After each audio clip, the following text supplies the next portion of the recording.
안녕하십니까. 오늘은 하나님의 사랑을 알고 믿는 것에 대한 그 중요성을 말씀드리려고 합니다. 요한일서 4장 16절을 보시면 하나님이 우리를 사랑하시는 사랑을 우리가 알고 믿었느니 하나님은 사랑이시라. 사랑 안에 거하는 자는 하나님 안에 거하고 하나님도 그 안에 거하시느니라 라는 이 말씀을 보시게 되면 사도 요한은 우리들은 하나님을 사랑하라고 권면하기에 앞서서 먼저 하나님이 우리를 사랑하시는 사랑을 우리가 알고 믿었노니 하나님은 사랑이시다라고 말씀하고 있습니다. 그렇습니다. 하나님과 우리 사이의 관계를 누가 먼저 회복하고자 하셨는지를 일깨워주고 있죠. 하나님과 우리 사이의 관계 회복을 먼저 말하신 분은 하나님이시라는 것입니다. 왜냐하면 타락한 인간은 죄로 인하여 하나님과의 관계가 깨어졌다는 사실조차도 잘 모릅니다. 무관심합니다. 그리고 자신이 멸망에 처해 있다는 것도 잘 모르고 있기 때문에 하나님은 우리에게 먼저 그 사랑을 나타내 보여주시고자 하신 것입니다. 그래서 우리의 관심을 돌이키고 하나님께로 돌아오게 하시려는 것이 하나님의 마음인 것입니다. 그렇지 않고서는 이 타락한 인간이 하나님을 믿지 않고는 아니라 그 마음조차도 열 수 없다는 것을 하나님이 아셨기 때문에 그래서 하나님은 우리보다도 먼저 하나님의 사랑을 우리에게 나타내시고자 그래서 우리 마음을 열고 관계회복을 통해서 우리에게 영생을 주시고자 하신 것이 하나님의 뜻입니다. 그래서 사도 요한일서 4장 9절 10절에서 이렇게 말씀합니다. 하나님의 사랑이 우리에게 이렇게 나타난 바 되었으니 하나님이 자기의 독생자를 세상에 보내심은 그로 말미암아 우리를 살리려 하심이라. 사랑은 여기 있으니 우리가 하나님을 사랑하는 것이 아니요 하나님이 우리를 사랑하사 우리 죄를 속하기 위하여 화목제물로 그 아들을 보내셨습니다 라고 말씀하고 있는 것입니다. 여기서 강조하는 것은 하나님이 당신의 아들을 십자가에 내어주심으로써 우리를 살리고자 하시는 이 사랑을 우리에게 말씀하고 있는 것이죠. 특별히 우리의 죄를 속하기 위해서 화목제물로 그 아들을 내어주신 것이 바로 하나님의 사랑이라는 것을 우리에게 일깨워주고 있습니다. 그렇습니다. 이것이 이 십자가로 나타난 인류 역사에서 가장 위대한 사랑의 프로포즈라고 우리는 믿고 있습니다. 한 남성이 어떤 여인을 사랑하게 되어서 이제 함께 살기를 원할 때 어떻게 합니까? 나와 함께 결혼해 주시겠습니까? 라고 프로포즈를 하죠. 그때 주로 어떻게 합니까? 자신의 사랑을 보여줄 수 있는 최선의 방식으로 자신이 증거할 수 있는 최대한 비싼 다이아몬드를 위해서라도 준비를 해가지고 그 여인에게 자기의 사랑을 보여주고자 한 것입니다. 자, 이때 그 남자의 처지를 잘 아는 이 여성이 그 비싼 다이아몬드 반지를 보고서 그 남자의 진심 어린 사랑의 크기를 알게 되고 감동하며 눈물을 흘리면서 그 사랑의 프로포즈를 받아들이는 것이 아니겠습니까? 그렇습니다. 이렇게 자신의 사랑을 상대방에게 알리기 위해서 상대를 향한 자신의 희생을 보여줘야 하고 그 희생의 크기만큼 상대는 그 사랑의 진심과 크기를 알게 되게 됨으로써 바로 하나님이 만들어 놓은 그 사랑의 관계 회복을 우리에게 보여준 것입니다. 자, 이런 의미에서 십자가의 사역은 하나님의 진심 어린 이 사랑을 우리에게 알리기 위한 하나님의 간절한 사랑의 프로포즈라고 할 수가 있습니다. 자, 이처럼 십자가로 나타난 하나님의 사랑을 우리가 밝히 알아야만 거기서 드러난 이 사랑을 보고 느낄 수 있고 그래야만 우리가 하나님께 자발적으로 순종할 수 있다는 것입니다. 이렇게 우리가 하나님의 사랑을 알 때 그 사랑 안에 거할 수 있고 그 사랑 안에 거함으로써 관계회복이 이루어지고 그때부터 우리가 비로소 제대로 된 자발적인 그런 신앙생활을 할 수 있게 되는 것입니다. 많은 이들이 하나님 향해 이런 질문을 합니다. 하나님, 우리의 모습을 보게 되면 우리는 참으로 염치도 없고 한심한 존재인데 왜 우리를 사랑하십니까? 왜 하나님의 영광을 버리고 가난하고 먼지 나는 유대 땅까지 찾아오셔서 또 바리새인들의 그 멸시와 조롱을 참으시면서 아무런 저항도 하시지 않고 십자가에 달려 돌아가셔야 했습니까? 왜 손과 팔을 찢겨가시면서 우리를 사랑하셨습니까? 왜 끝까지 그 고난의 길을 걸어가셨습니까? 라고 많은 사람들이 질문합니다. 여러분은 이 질문에 어떻게 대답하시겠습니까? 우리는 사실 하나님 우리를 왜 이렇게 사랑하시는지 그 이유를 잘 모릅니다. 자신을 보고서 특별히 잘난 것도 없고 또 사랑받을 만한 그런 어떤 공로나 자격도 없는데 하나님이 왜 우리를 사랑하시는지를 우리는 아직 잘 모릅니다. 하나님께서 그 아들을 십자가에 넣어주기까지 우리를 그토록 사랑하셨는지 그 이유를 우리가 밝히 알아야만 우리가 마음을 열고 그 사랑에 반응할 수 있지 않겠습니까? 그래서 저는 먼저 여러분들에게 이걸 묻고 싶어요. 자, 여러분은 여러분의 자녀들을 왜 사랑하십니까? 여러분의 자녀가 공부를 잘해서 그런 겁니까? 그들의 능력이 출중해서 사랑하십니까? 그렇지 않습니다. 오히려 그 반대일 겁니다. 공부도 못하고 능력도 모자라고 우리는 뒤처진 아이들을 우리는 더 불쌍히 여기면서 더 신경을 써서 사랑하지 않습니까? 이것이 바로 부모의 마음이 아니겠습니까? 이렇게 부모가 그 자식을 사랑하는 데에는 별다른 다른 이유가 없는 것처럼 하나님의 사랑도 그렇다는 것을 여러분들이 아셔야 합니다. 굳이 그 이유를 말씀드린다면 하나님의 본성이 바로 사랑 그 자체이기 때문이라고 믿습니다. 자, 그러므로 하나님이 우리 인생을 사랑하시는 것은 우리의 어떤 자격이나 어떤 조건이 맞아서 사랑하는 것이 아니라는 겁니다. 하나님의 본성에서 나온 사랑 때문에 우리를 사랑하신다는 것입니다. 바로 그 사랑이 하나님 아버지의 본성에서 나온 사랑입니다. 그렇습니다. 하나님은 우리를 지으신 분이며 또 특별히 말씀으로 우리를 낳아주신 아버지이십니다. 그래서 하나님 안에서 우리가 자녀들을 사랑하는 그 영원한 사랑이 우리에게 역사하고 있다고 믿습니다. 저는 이 사랑이 우리 구원의 유일한 소망이라고 믿습니다. 자, 왜냐하면 구원은 하나님의 사랑에서 시작되어서 나온 것이기 때문입니다. 그래서 우리는 어떤 상황에서도 우리는 소망을 잃을 필요가 없습니다. 하나님께서는 우리의 이 선한 행실과 우리의 노력과는 상관없이 하나님은 우리의 아버지시기 때문에 조건 없이 우리를 사랑하신다는 것을 믿으셔야 할 것입니다. 저는 이 진리를 묵상할 때마다 큰 위로를 얻게 됩니다.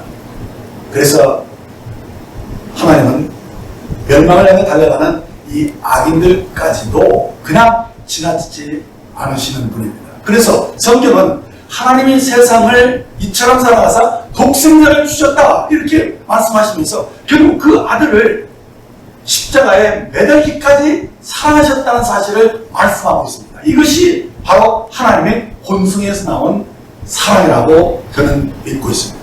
그러므로 우리가 아무리 악한 죄를 범했을지라도 우리를 불쌍히 여기시고 이 죄에서 우리를 건져내 주시려고 우리를 끝까지 사랑하신다는 사실을 아시기 바랍니다. 바로 여기서 우리의 소망이 있는 것입니다. 그러므로 우리가 죄를 범했을지라도 또 그것 때문에 여러분들이 주춤하고 또 하나님께 나아가지 못하는 분들이 많이 있는데 혹시 지난주에 어떤 죄 때문에 넘어졌다고 또 쓰러졌다 할지라도 망설일 필요가 없이 즉시 하나님께로 나올 수 있다는 것입니다. 그것은 뭐냐? 하나님이 우리를 본능적인 사랑으로 우리를 받아주시고 사랑하신다는 것입니다. 탕자가 돌아왔을 때 그 아버지가 어떻게 하셨습니까? 그 아들을 그냥 무조건 용납하지 않습니까? 그 아들이 어떤 손해를 끼치고 장기에게 그 재산을 다 말아먹고 그런 것 하나도 묻지 않으시고 그를 무조건 받아주셨던 것입니다. 우리 하나님 아버지도 우리에게 그렇다는 것을 아셔야 합니다. 그래서 우리가 죄인이었을 때 그리스도가 우리를 위하여 죽으심으로 하나님께서 우리를 구원하실 준비를 다 갖추시고 우리를 기다리고 계신다는 것입니다. 이것이 하나님의 사랑입니다. 우리가 이 사랑을 알고 받아들일 때 우리와 하나님과 사이의 관계가 깨어진 관계가 비로소 회복되었다는 사실을 알게 됨으로써 우리의 믿음이 시작되는 것입니다. 그래서 이 참된 믿음은 우리가 하나님의 사랑을 먼저 알고 느끼는 것에서 시작된다는 것입니다. 그런데 안타까운 것은 오늘 많은 이들이 이 하나님의 본성에서 나오는 이 억제할 수 없는 이 큰 사랑을 모른 채 내 의지와 노력으로 신앙생활을 하려고 한다는 것입니다. 그러니까 내가 순종하고 이렇게 저렇게 잘 견디면 잘하면 하나님께서는 언젠가 나를 사랑해 주시겠지 하는 그런 답답한 생각을 가지고 신앙생활을 하는 것을 봅니다. 아닙니다. 이런 신앙생활을 하는 사람들에게는 많은 문제들이 나옵니다. 하나님의 사랑을 모른 채 믿으니까 자꾸 이런 저런 종교적인 수단을 통해서 하나님의 사랑을 얻어내려고 하는 겁니다. 어떤 사람은 헌금을 많이 내면서 또 하나님의 사랑을 인정받으려고, 어떤 사람은 봉사를 통해서 희생을 통해서 신앙생활을 유지하려고 처절하게 노력하는 것들을 보는데 사실 그럴 필요가 없다는 것을 아셔야 합니다. 우리보다 먼저 하나님 우리를 사랑하셨고 우리보다 더 큰 사랑으로 우리를 사랑하고 계신다는 것을 일단 알고 믿으셔야 할 것입니다. 그러고 나면 여러분들이 그 사랑에 반응하면서 자연스럽게 신앙생활을 할 수 있다는 것입니다. 여러분, 하나님의 사랑은 지금도 우리를 향해서 넘치도록 흐르고 있다는 것입니다. 누구든지 이것을 알고 붙잡으면 거기서 구원이 이루어지는 것입니다.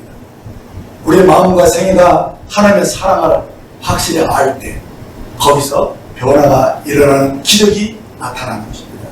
중생의 경험이 바로 이 사랑을 밝게 알고 믿을 때 생기는 것입니다. 그렇습니다. 이 사랑을 느끼는 것이 참 중요합니다. 아무리 하나님이 넘치는 사랑으로 나에게 사랑을 준다고 할지라도 내가 그것을 알지 못하고 느끼지 못하면 아무 소용이 없는 것이죠. 그래서 그 사랑을 느낄 필요가 있습니다. 지금 하나님 나를 사랑하시는구나 하는 것을 내 마음으로 이렇게 느낄 수 있어야지만 우리가 그 사랑 안에 거할 수 있고 하나님도 우리 안에 거하시는 놀라운 연합이 이루어지는 것입니다. 그래서 이 사랑을 받지 못하면 우리가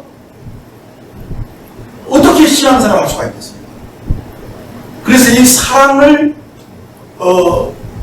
잘 모르고 그냥 무조건 신앙생활부터 하기 시작하려면 자기의 의지로 하나님을 이렇게 섬겨야 되기 때문에 이렇게 결국은 하나님을 전폭적으로 신뢰할 수가 없습니다. 그래서 결국은 이렇게 저렇게 흐트러지는 것이죠. 그래서 자꾸 하나님이 아닌 다른 것들을 겸해서 이렇게 의지하고 사랑하고 그리고 그렇게 하니까 또 자기도 마음에 차질 않으니까 내가 이거 참 잘 믿는 건가 하는 의심도 갖게 되고 또 이러다가 내가 구원을 잃어버리진 않을까 하는 초조한 마음도 갖게 되고 진정 그 마음의 평안을 누리지 못하고 그 신앙생활에 아무런 유익을 누리지 못하는 것입니다. 왜 그렇습니까?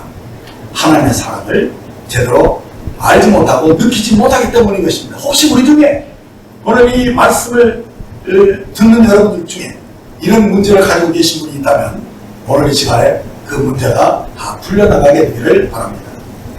사실 저도 한동안 주님을 나름대로 열심히 믿었지만 하나님을 이 사랑을 알지 못한 상태에서 교회 생활을 먼저 시작했어요. 그래서 교회에서 요구하는 대로 말씀대로 살고 기도 생활도 하려고 애를 썼습니다.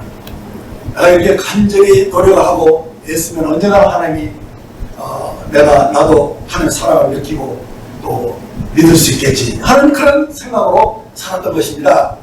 그러니까 이 마음이 어떻겠어요? 늘 마음이 불안하고 또 허전하고 적막하고 외로웠습니다.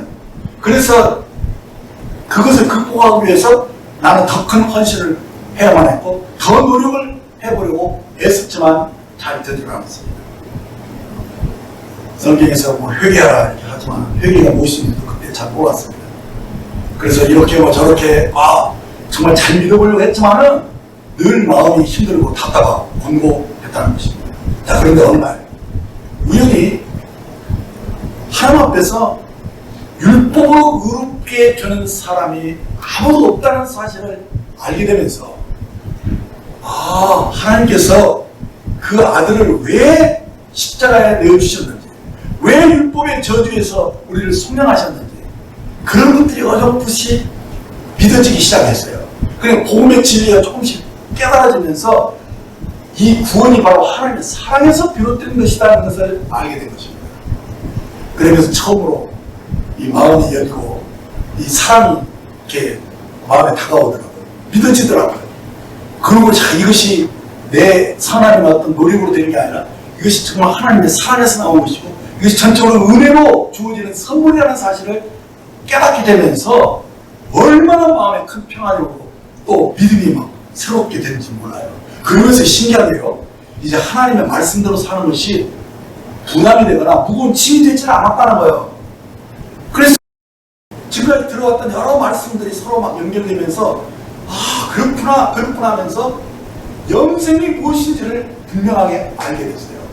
그리고 마음에 확신이 찾아오고 이제부터는 복음을 위해서 살고자 하는 그런 열정이 솟아나기 시작했고 제 신앙이 이제는 경건의 모양만 내려는 그런 것에서 벗어나서 이제 진리를 실제로 누리고 경험하는 그런 제대로 된 신앙생활의 궤도 속에 들어올 수 있었던 것입니다. 성도 여러분, 우리는 성경이 요구하는 의의 표준을 바라보면서 예수님이 우리의 모범이 되신다는 사실을 믿는 사람들이 아닙니까? 이런 우리들은 주님께서 가신 이 좁은 길을 나가게 가겠다고 이미 사역도 한 상태입니다. 그런데 이런 사람들이 하나님의 사랑을 모르게 되면 무척 힘든 신앙생활을 하게 됩니다. 어떤 문제가 생기는 줄 압니까? 내 의지로 순종을 해가니까 쉽게 좌절하게 됩니다. 또 실패했을 때, 넘어졌을 때 나 자신을 이렇게 원망하게 되고 정죄하게 되는 것입니다. 교회를 다니면서 이 참다운 신앙으로 열정으로 살아가야 되는데 그렇지 못하게 될 때 참 괴롭게 됩니다. 그러므로 우리가 이 진리를 사모하고 하나님의 거룩함을 사모할 때 우리가 반드시 기억해야 할 것이 있는데 그것은 무엇보다도 하나님이 우리의 아버지가 되시고 주님이 나의 신랑이라는 사실을 잊어서는 안 됩니다. 무엇입니까? 곧 그분이 먼저 나를 사랑하셨다는 사실입니다. 정말 우리가 이 믿음을 갖지 못하면 문제가 많이 생깁니다. 또 실수하고 죄를 범할 때마다 우리는 참 하나님 눈치 보게 되고 불안해져요. 이러다가 어떻게 뭐 버림받는 건 아닌가 하는 그런 생각도 되게 되고 그래서 이 죄를 지으면 이렇게 뒷걸음질을 하게 돼요. 왜? 하나님 사랑을 믿지 못하기 때문에 그 앞에 나아가서 자기 죄를 내려놓고 이것도 용서해 주실 거라는 믿음을 구사하지 못하니까 자꾸 뒷걸음질 쳐도 막 이게 마음이 불안해지는 것이죠. 이것은 신앙생활이 제대로 된 것이 아닙니다. 여러분, 그러면 이 죄를 어떻게 하나님이 처리하시는지를 밝게 알 필요가 있다는 것입니다. 구약시대 사람들이 죄를 범하면 어떻게 했습니까? 양을 끌고 이 성소로 올라갔죠? 왜 그렇게 했습니까? 이런 어린 양 대신 그리스도가 대신 죽음으로써 죄가 용서받는 그런 것들을 우리에게 보여준 그림이었습니다. 그래서 성소에서 이 죽임을 당한 그 양 그리고 그 고기와 기름을 번제단에 올려놓고 다 태우지 않습니까? 그래서 이 번제단은 무엇을 가리킵니까? 바로 예수님이 십자가에서 죽으신 그 십자가를 상징하는 것입니다. 자, 그런데 왜 양을 번제단에서 불태워내야 하는 것입니다. 오늘 우리가 이 의미를 살펴보려고 합니다. 양의 피를 가지고 제사장은 어디로 들어가죠? 성소에서 가장 기쁜 것인 지성소를 향해서 들어가서 거기다 피를 뿌립니다. 자, 이것이 무슨 장면이냐? 무슨 뜻이냐? 이 지성소는 하나님의 임재가 있는 곳이에요. 자, 이곳에 우리가 죄를 범할 때마다 그 아들의 피가 그 성소에 뿌려지는 것을 우리에게 상징해 주고 있는 것인데, 그러니까 이는 하나님께서 1년 365일 아들의 피가 뿌려지는 것을 보시고, 또 그 몸이 불에 타서 냄새가 나는 그 냄새를 맡으면서 지성소에 앉아 계신다는 것으로 한번 생각해 보세요. 우리가 믿는 하나님이 바로 이런 하나님이십니다. 무엇 때문입니까? 하나님이 우리의 죄를 구원하기 위해서 그렇게 어려운 일들을 감당하고 있다는 것입니다. 성도 여러분, 우리는 이 지성소에 계신 이 하나님의 사랑과 그 고초를 이해할 필요가 있습니다. 그래야만 참된 신앙으로 들어갈 수 있는 것입니다. 더는 내 노력과 의지로 이루려고 하지 않고 하나님의 사랑에 기대해서 사는 방법을 비로소 배울 수 있게 되는 것입니다. 우리는 성소에서 하나님의 어떤 분이신 것을 밝히 보아야 합니다. 하나님께서 성소를 만드신 이유가 무엇입니까? 바로 우리의 죄를 속량하시려고 그렇게 하신 것이 아닙니까? 그런데요, 만일 우리들의 자녀의 그 피가 날마다 우리 앞에 뿌려지고 그 몸이 날마다 불에 타서 냄새를 맡고 살아야 한다면 우리가 어떻게 했습니까? 우리는 성소에 계신 하나님의 마음을 깊이 이해할 수 있어야 할 것입니다. 왜 그렇게 하셨습니까? 죄가 무엇인가를 보여주는 거예요. 이 죄가 해결되기 위해서는 그 아들이 대신 죽으시고 피를 흘리셔야만 했다는 사실을 우리에게 확실히 보여주고 싶었던 것입니다. 그래서 죄인이 직접 양을 이렇게 죽이고 그 피를 뿌리지 않습니다.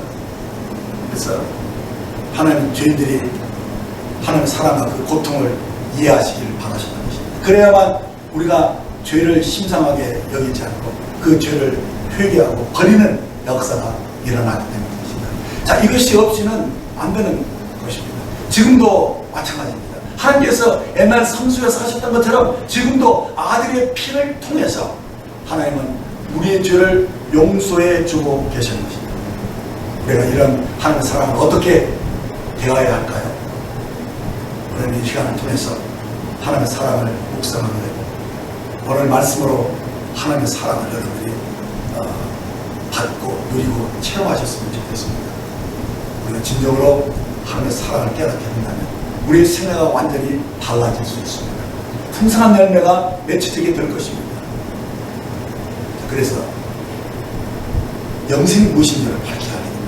요한복음 10장 3절에 보면 영생은 곧 유일하신 참 하나님과 그 보내신 자 예수 그리스도를 아는 것입니다. 자, 이 영생이 어디서 시작되는 것입니까? 하나님과 그 보내신 자 예수 그리스도를 아는 것에서 영생이 시작됐다는 것을 보여줍니다. 무엇을 알아야 됩니까? 하나님의 사랑과 그 희생과 그 죽음이 우리에게 무엇을 의미하고 이것이 나에게 어떤 놀라운 은혜를 베풀어 줍니까? 바로 여기서 이 사랑에서 진심을 할 때 우리의 중심이 달라지는 것입니다. 그분의 사랑 앞에 굴복되어지고 그때 우리들이 하나님과 관계가 회복되면서 그 사랑 안에 거하고 하나님 내 안에 거함으로써 비로소 영생이 우리에게 시작된다는 것입니다. 이 얼마나 놀라운 은혜입니까? 그래서 구원은 하나님이 거둬주시는 선물인 것을 알게 되고 이것이 전적으로 은혜라는 사실을 알면서 우리 마음속에 믿음이 생기고 확신이 생기고 평안이 주어지고 그리고 하나님과의 이 온전한 깨어질 수 없는 이 관계 속에 들어가는 것입니다. 그러면 자, 오래전부터 이 기독교의 이 십자가의 사랑을 깊이 이해하지 못하게 하는 이 거대한 이 가르침이 형성된 것을 제가 말하지 않을 수가 없습니다. 이 가르침은 그리스도께서 마치 몸으로만 고통을 당하신 십자가를 가르쳐왔다는 것입니다. 이것이 하나님의 사랑을 제대로 보지 못하게 나갔던 어떤 걸림돌이 되었다고 생각하는 것입니다. 그래서 십자가의 죽음을 보고 주님을 고통당하는 것을 보면서 거기서 하나님의 사랑을 깨닫는 것보다는 우리 주님을 불쌍히 여기는 사람들이 있어요. 좀 아이러니하죠. 이 죄의 문제의 해결과 이것을 상관시켜서 보지를 못하고 주님이 고통당하는 것에만 많은 사람들이 이렇게 관심을 갖게 하는 것, 이게 참 어려움을 준 것 같습니다. 근데 보면 우리가 본 책이나 이런 영화 같은 걸 보면 이 십자가에서 주님이 막 고통당하시는 이런 것들을 많이 강조하고 있어요.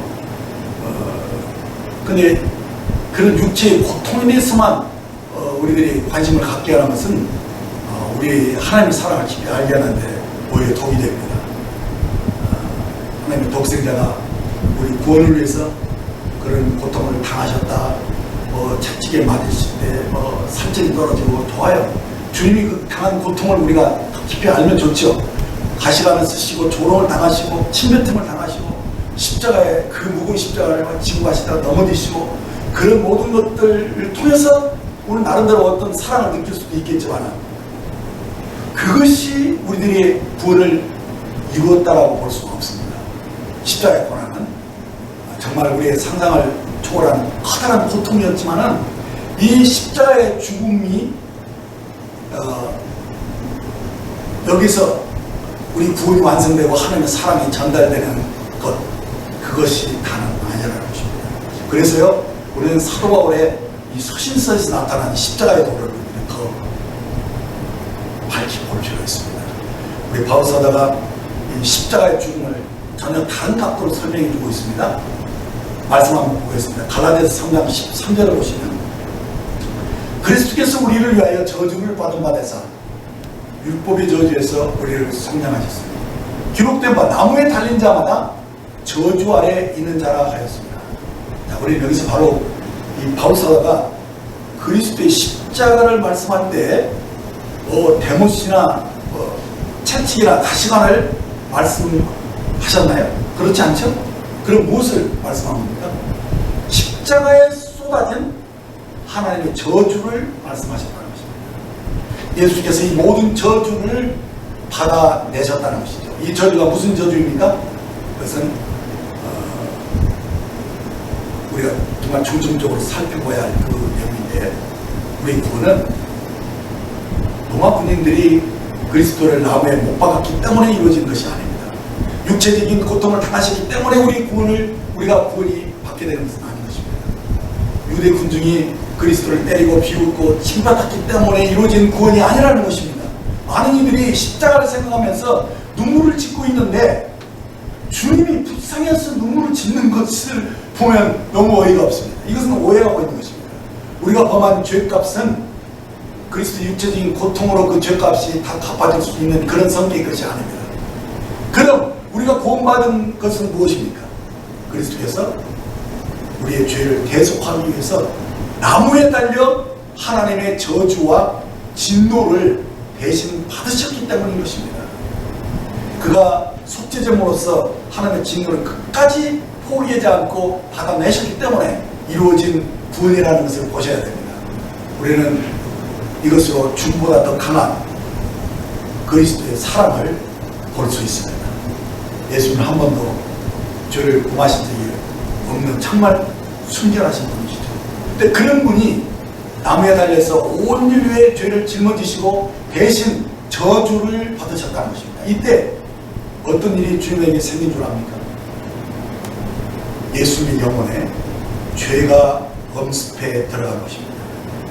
고린도서 5장 21절을 보시면 하나님이 죄를 알지도 못하신 이를 우리를 대신하여 죄로 삼으신 것은 우리를 그 안에서 하나님의 의가 되게 하려 하십니다 라는 이 말씀을 보시게 되면, 여기서 우리를 대신하여 죄를 삼으신 것이라는 이 말의 의미를 영어로 성경으로 보면 made him to be sin입니다. 이 말의 의미는 그리스도께서 우리를 위하여 죄 자체가 되셨다는 말입니다. 죄를 짊어지셨을 뿐 아니라 예수님께서 죄 자체가 되셨다는 말입니다. 이것이 무슨 뜻입니까? 이 죄는 우리가 지었는데, 자, 어떻게 예수님이 죄 자체가 되신 것입니까? 네, 굉장히 중요한 질문이죠. 인류의 모든 죄가 그리스도에게로 옮겨진 것입니다.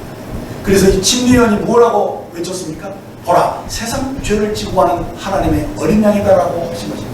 세상의 모든 죄가 어린 양 그리스도에게로 얹혀졌다는 것입니다. 옮겨졌다는 거예요. 이때 인류의 모든 죄들이 주님에게로 옮겨지면서 그 죄가 주님의 영혼에 파고든 것입니다. 이것은 결코 마음이 평안한 상태에서 죄만 짊어지신 것이 아닙니다. 여러분의 자녀들이 수치스러운 죄를 공개되면서 그 죄들이 여러분에게 얹혀졌다면 여러분의 마음이 편하겠습니까? 편안함은 고사하고 두려움과 수치심으로 눌리게 될 것입니다. 이것이 죄가 얹혀졌을 때 우리에게 일어나는 변화인 것입니다. 한 번도 죄를 범한 적이 없는 그리스도께서 온갖 간음죄와 사기죄와 우상숭배의 죄가 그대로 그 심령에 들어오고 그것이 느껴진다고 생각해 보십시오. 마치 자신이 죄를 범한 것처럼 그 영혼의 고통이 엄청났을 것입니다. 죄를 지었을 때 느끼는 그 부끄러움과 수치심을 예수님이 그 영혼이 직접 느끼셨다는 것입니다. 이것이 그리스도께서 우리를 위해 죄가 되셨다는 말씀의 의미인 것입니다. 그것이 어찌 몸의 고통뿐이겠습니까? 십자가의 고통은 영혼의 고통이 더해진 것입니다. 구약시대 죄인이 양에게 손을 얹고 죄를 고백하게 되면 죄가 어떻게 됩니까? 양에게 옮겨지죠. 그때 양은 죄 자체가 되는 것입니다. 그 죄 자체가 양에게 옮겨졌기 때문에 그 양은 죽어야만 합니다. 피를 흘리고 죽어야만 했다는 것입니다. 이것이 바로 십자가입니다. 죄 자체가 된 예수님, 그가 십자가에서 하나님의 진노와 저주를 받으셔야 한다는 것입니다. 그리고 그 양의 고기와 기름이 불에 태워지는 것처럼 주님이 십자가에서 번제에서 불사라지는 것 같은 그런 고통을 겪으셔야만 한다는 것입니다. 이게 무슨 뜻입니까? 이것은 죄를 향한 하나님의 저주와 진노가 우리 주님에게 그대로 쏟아졌다는 것입니다. 예수님께서 죄의 저주와 진노로 돌아가신 것입니다. 성도 여러분, 우리가 정말 십자가에서 이루어진 예수님의 고통과 그 사랑을 우리가 조금이라도 이해할 수 있다면 우리는 정말 다른 차원의 신앙으로 상승할 것이라고 생각합니다. 주님이 책찍을 당하시고 십자가에 못 박혀 그 몸에 상처가 나고 이런 고통들, 그 이 엄청난 고통으로 우리가 구원받은 거 맞지만 더 심한 것은 그 영혼 속에 이 죄 자체가 되어서 하나님의 저주와 진노를 감당했다는 것도 함께 알 필요가 있습니다. 여러분, 분명히 성경은 이렇게 말합니다. 죄의 싹은 사망이요. 이건 일종의 법입니다. 죄를 지면 그 대가로 우리에게 생명이 요구되고 사망, 하나님과 우리 사이가 완전히 갈라지는 것입니다. 단 하나의 죄를 짓는 할지라도 우리는 이 사망에 들어가야 하는 것입니다. 그래서 우리가 구원을 얻기 위해서는 하나님께서 우리가 범한 죄에 대한 대가인 사망을 주님이 친히 경험하셔야만 했다는 것입니다. 이것이 십자가의 고통의 하이라이트입니다. 우리는 이 복음을 한 번의 설교로 이렇게 듣고 끝날 수 있는 그런 성격의 것은 아닙니다. 어쩌면 평생 계속해서 묵상해야 할 만큼 깊은 진리입니다. 예수님은 엄청난 이 죄의 무게와 하나님의 진노 때문에 하나님의 얼굴을 감히 볼 수 없게 되었다는 것입니다. 그때 심정은 아예 소망이 끊어졌. 그러니까 이 죄의 무게가 너무나도 무거워서 그 당시 주님이 부활의 소망도 가질 수 없을 만큼 절망스러운 상태에 떨어지셨다는 것입니다. 그래서 부르짖었습니다. 절규했습니다. 마태복음 27장 46절에 보면 제90쯤에 예수께서 크게 소리질러 이르시되 엘리 엘리 나마 사박다니 하시니 이는 곧 나의 하나님 어찌하여 나를 버리셨나이까 라는 뜻입니다. 자, 이 말씀이 무슨 뜻입니까? 많은 이들이 이 장면을 보면서 하나님께서 당신 아들의 몸에 입혀진 그 상처와 고통과 몸에 걸리는 피를 참아 보실 수가 없어서 하나님이 외면하신 것이다 이렇게 말하는 분들이 있는데 그런 뜻일까요? 아닙니다. 예수님께서는 하나님께 저주를 받고 버림을 받았기 때문에 예수님 쪽에서 너무 힘들어서 어찌하여 나를 버리시나이까 라고 절규한 것입니다.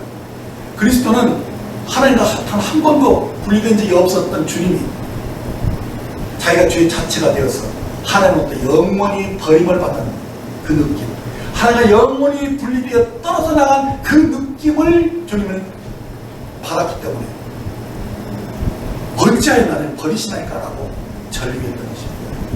그러니까 이 십자가에서 영원히 하나님으로부터 떨어져 나가는 그런 절망적인 그런 저주를 그가 느낀 것입니다. 이 느낌이 어떤 느낌일까라고 제가 한번 상상해 봤을 때, 여러분 TV 다큐멘터리 같은 것을 보면 우주인이 우주선에서 어떤 문제가 일어났을 때 우주선 밖으로 나와가지고 우주선에서 분리되면 큰일 나기 때문에 거기에 줄을 이렇게 매단 상태, 연결된 상태에서 그 수리를 하고 있는 모습을 우리가 보게 되는데, 만일 이때 그 선이 잘못해서 끊어지게 되면 어떻게 될까요? 우주인은 우주선 모선으로부터 영원히 떨어져 나가는 그만 우주의 암흑으로 들어가 버리는 그런 느낌, 그 분리 느낌. 예수님이 십자가에서 그런 분리를 느끼셨다고 생각이 됩니다. 왜 그렇습니까? 예수님이 죄 자체가 되심으로써 하나님의 이 저주와 또 이 악인에게 쏟아진 이 진노가 그에게 퍼부어졌기 때문에 하나님을 감히 아버지라고 부를 수가 볼 수도 없었던 그런 상태로 떨어진 것입니다. 그래서 제3일 후에 다시 살아나게 될 그 소망, 이 부활에 대한 소망 자체도 가질 수 없게 되었다는 것입니다. 그것이 바로 십자가의 조율이고 고통이었다는 것입니다. 성도 여러분, 주님은 태초 이전부터 하나님과 하나가 되어 살아오신 분입니다.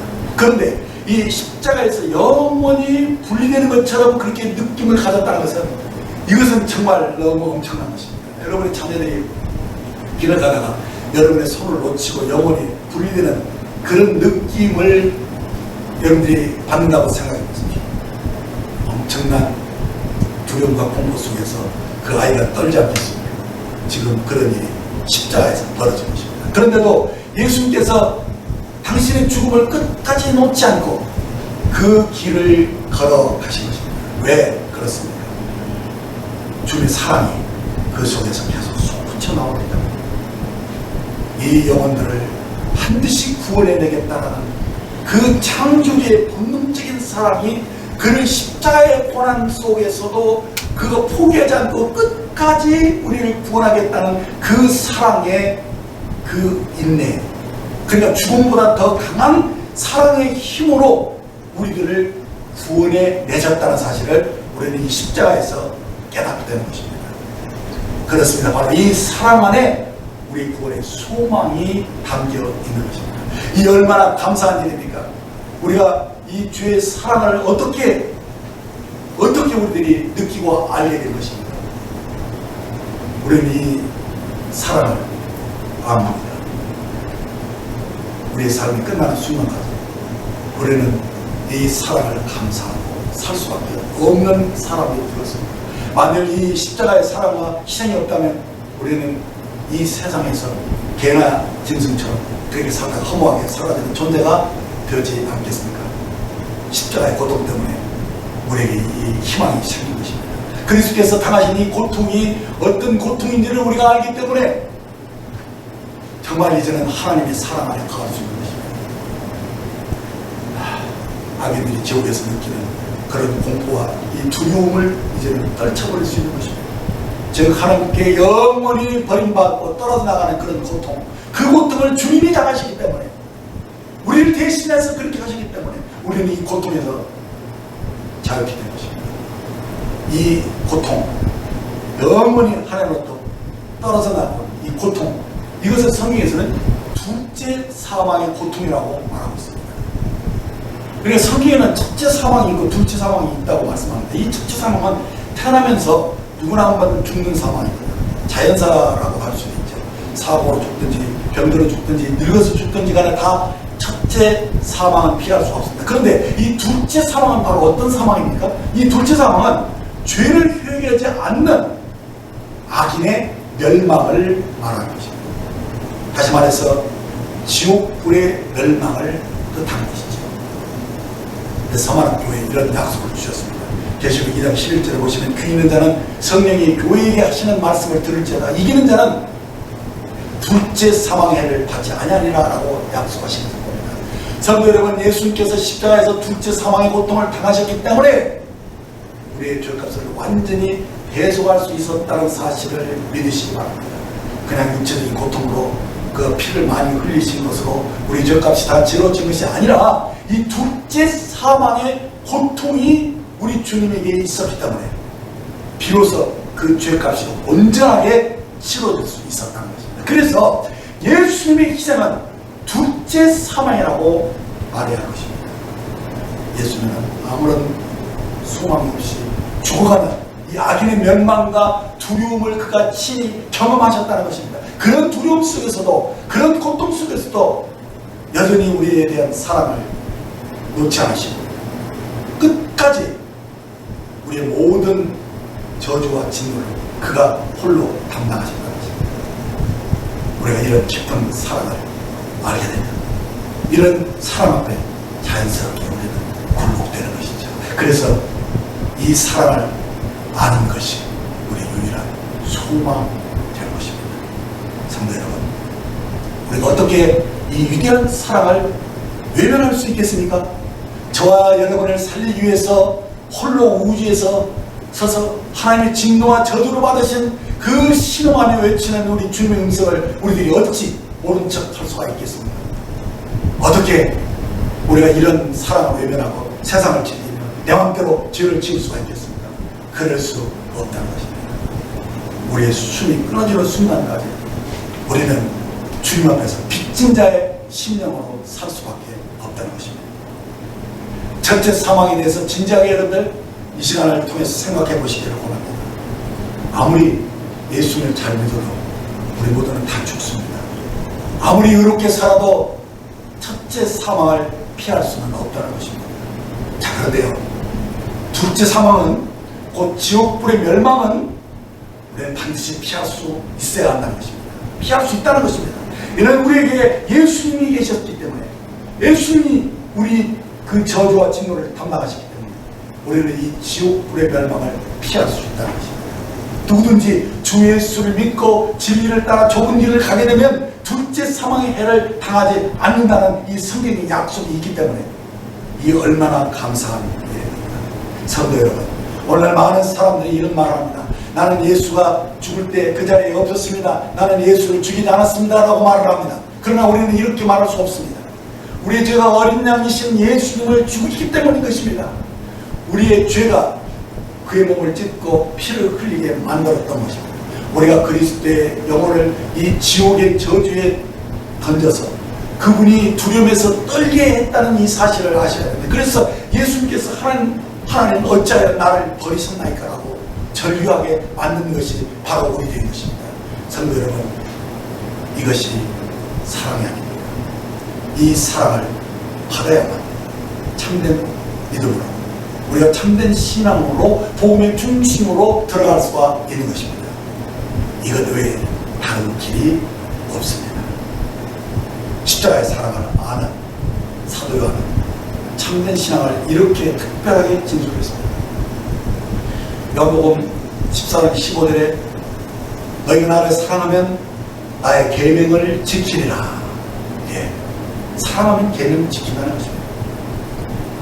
요한복음 14장 21절에 나의 계명을 지키는 자라야 나를 사랑하는 자니, 나를 사랑하는 자는, 이렇게 하면서 계속 이 계명을 지키는 것과 사랑을 연결시키고 있습니다. 그래서 24절에 나를 사랑하지 아니하는 자는 내 말을 지키지 아니하리라. 사랑하지 않으면 내 말도 지키지 않는 그런 것이 관계가 없다는 것입니다. 근데 요한복음 14장 14절에서 너희는 내가 명하는 대로 행하며 나의 친구라고 이렇게 계속 이 사랑과 순종, 이 관계 회복, 이런 것들을 통해서 우리들이 자발적으로 하나님의 계명에 순종하는 그런 사람으로 변화된 것들 우리에게 말씀해 주고 있는 것이죠.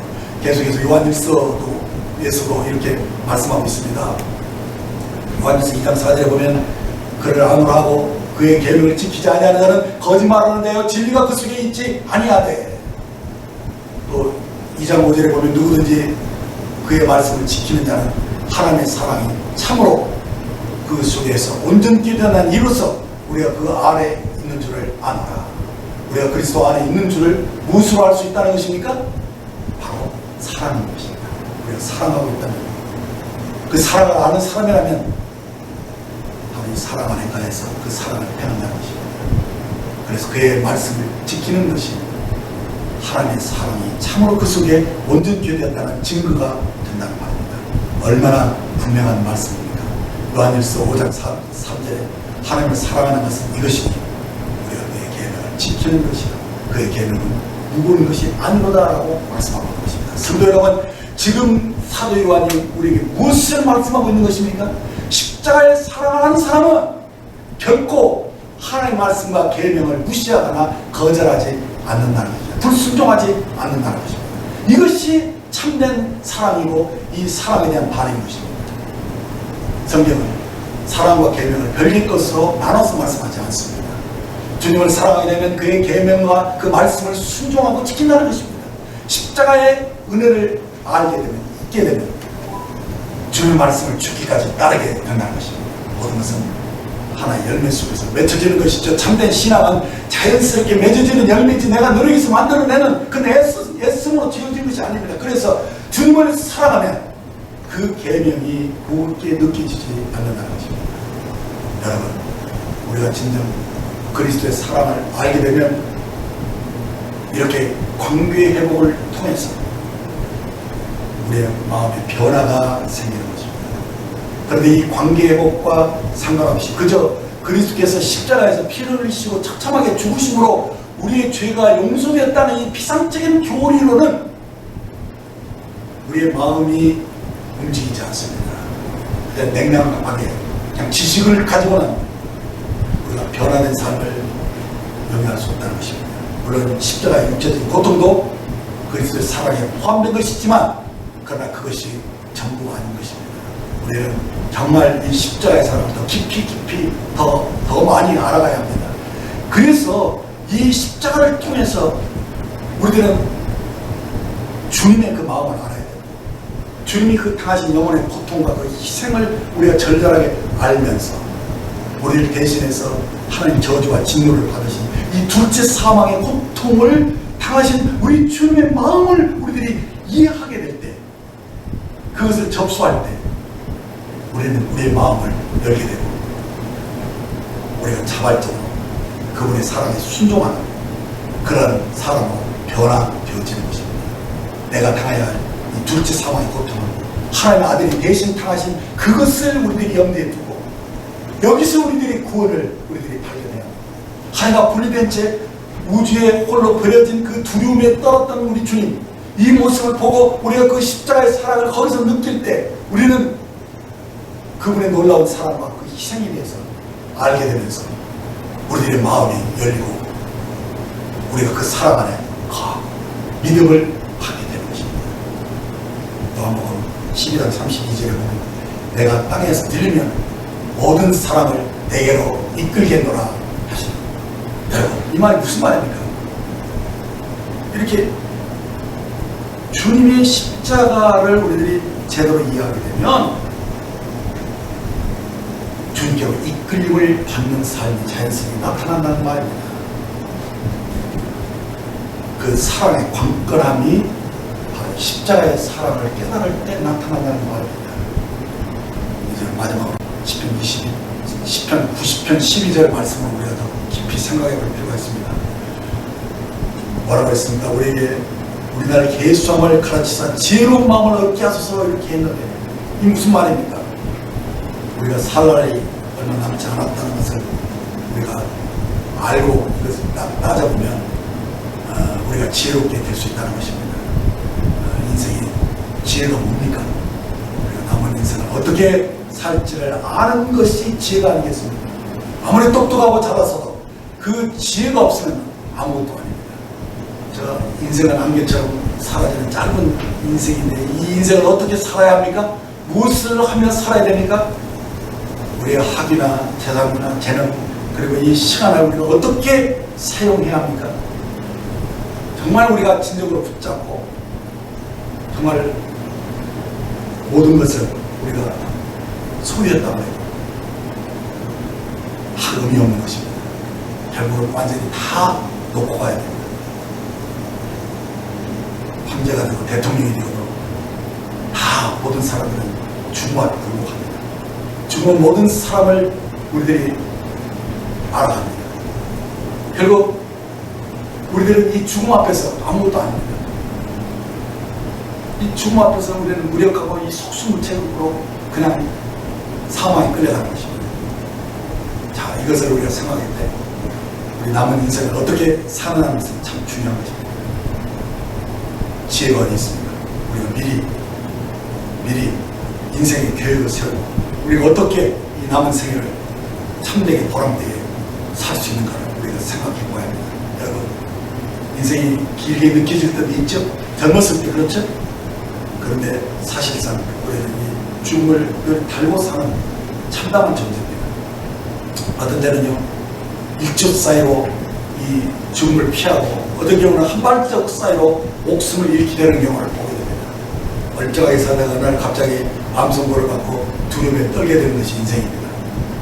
이것이 이 죽음과 우리 사이에 단지 몇 걸음밖에 없는 것을 느끼고 사는 것입니다. 이것이 인생입니다.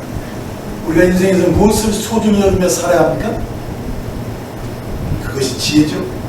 우리가 이런 참담한 인생을 우리가 하나님의 사랑과 은혜를 확실히 알고 그 은혜에 그 사랑이 응답하는 삶을 사는 것, 그것이 참으로 가치 있고 참으로 보람된 삶이라고 저는 믿습니다.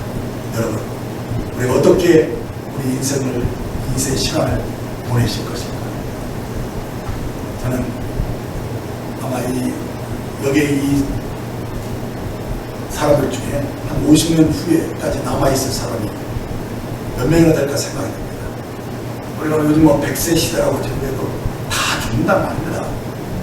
죽으면 우리가 다 이뤄놓은 거, 이런 거 어떻게 합니까? 다 잊어버립니다. 그래서 인생은 사실 허무한 것입니다. 우리 가족도, 친구도, 재산도 우리가 정말 다 놓고 가는 것입니다. 그래, 우리가 무엇에 애착심을 가지고 살아야 할까요? 인생은 허망한 것입니다. 그러나 우리에게 소망이 있습니다. 그것은 하나님의 나를 먼저 사랑했다는 그 사랑인 것입니다. 요한복음 8장 51절에 보시면 진실로 너희 이루니 사람이 내 말을 지키면 영원히 죽음을 보지 아니하리라. 아멘. 여기 예수의 말씀을 이렇게 지키고 사는 이 성도들이 영원히 살 것입니다. 이 말씀은 그렇다고 오늘날 교회에서 누구나 예수 믿으면 영생을 얻는다는 그런 가벼운 말이 아닙니다. 우리가 이 그분의 말씀을 붙잡고 끝까지 살아가는 그 영원한 삶, 이것이 중요한 것입니다. 십자가 앞에서 그분의 사랑 본 사람 누구나 그분의 말씀을 끝까지 붙잡고 살아가는 것입니다. 그 마음에 감사와 충성된 마음으로 정말 이 말씀을 소중히 여기면서 주님을 알아가는 이 삶을 끝까지 살아가는 그런 진정 이 사랑에 반응하는 지혜로운 삶을 살 것입니다. 마지막으로 여러분들에게 부탁드리고 싶은 것은 우리가 정직해야 한다는 것입니다. 그래서 적당히 살면서 모른 척 하면 다 될 것처럼 생각하는데, 그러나 우리 양심은 다 알지 않습니까? 언젠가는 우리가 이 죽음이 닥친다는 것도 사실입니다. 그러므로 우리의 사랑을 진지하게 계수해야 합니다. 많은 이들이 죽음을 잊고 살려고 하지만 어느 누구도 이 죽음을 잊고 살 수 없습니다. 그래서 성경이 우리에게 이 죽음을 이길 수 있다고 말씀하고 있는데, 이 말씀이 우리에게 참 힘을 줍니다. 누가 이 죽음을 이길 수 있습니까? 우리 주 예수님이 이 죽음을 이기게 하는 삶을 살게 한다는 것입니다. 고린도서 15장 55절에 보면 사망아 너희 승리가 어디 있느냐, 사망아 내가 쏘는 것이 어디 있느냐, 이렇게 도전합니다.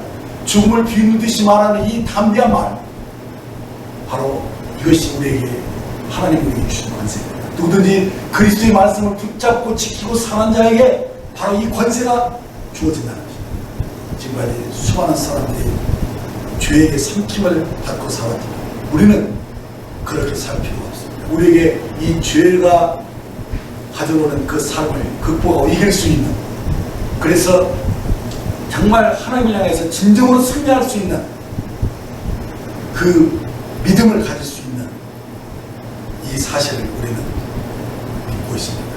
아까 말씀드린 대로 주님이 엘리 아마 사망하는 그 음성을 우리들이 늘 기억하면서 주님이 둘째 사망의 이 고통에서 우리를 건져내 주셨다는 이 놀라운 사실들을 우리들이 의식하면서 정말 이 십자가의 사랑을 끝까지 외면하지 않고 은혜로 계속 그분과 함께 동행하는 저희들이 되시기를 바랍니다. 이것이 참 엄청난 은혜이죠. 이 엄청난 이 사랑을 아는 사람들은 영생하는 사람입니다. 그러므로 성도 여러분, 우리는 이제 더는 의미 없는 삶을 살지 말아야 합니다. 그리스도께서 모든 것을 준비해 주셨습니다. 왜 우리가 스스로 멸망의 길에 가야 합니까? 그렇게 할 수 없는 것입니다. 그리스도께 나아오시면 여러분들의 마음이 이제는 그 안에서 쉼을 누릴 수 있을 것입니다. 이제 더 이상 혼란스럽지 않고 그저 길이가 무엇인지를 분명히 알고 믿을 때 우리는 여기서 쉼을 누릴 수 있는 것입니다. 이제 더 이상 자신에 대해서 실망하지 마시고요. 언제든지 그분의 사랑이 우리에게 먼저 시작되고 그분의 사랑이 우리의 유일한 소망이라는 사실을 믿고 이제 그분이 주신 은혜로 우리가 이 세상을 살아가는 것입니다. 성령께서 우리에게 주시는 이 지혜를 쫓아서 하루하루 성실하게 사시길 바랍니다. 기도하시겠습니다. 하늘에 계신 아버지, 십자가는 이 세상에서 인기 없는 것입니다. 그러나 이 십자가에서 고귀하신 주님이 돌아가셨고 이 둘째 사망으로부터 저희를 구원해 주셨습니다. 얼마나 감사한지 저희 마음속에 우리의 심령 속에 이 십자가의 사랑을 부어주옵소서. 이것이 무엇이고 그것이 어떤 실제를 가졌는지를 가르쳐 주옵소서. 그래야만 저희가 그리스도인으로서 살아갈 수 있습니다. 주여 도와주십시오. 오랜 세월 동안 주님을 믿어왔지만 주님의 사랑과 그 희생과 죽음이 무엇인지를 모른 채 내 노력과 내 의지로 살아왔습니다. 주여 저희들을 불쌍히 여기시고 도와주십시오. 이제는 저희가 십자가를 통해서 흘러나오는 이 사랑을 받고 살 수 있도록 도와주십시오. 저희 삶 속에 풍요로움이 있도록 도와주십시오. 이제는 주님 옆에 있으면서 외로움을 느끼지 않고 살 수 있도록 주님의 임재 속에서 주님과 함께 동행하며 살기를 원합니다. 이곳에 모인 성도들이 정말 이제 이 성령으로 인도를 받고 또 우리 마음에 주의 풍성함이 계속 누릴 수 있는 저희들이 되기를 간절히 바라오며 감사하고 주 예수님 이름으로 기도했습니다. 아멘.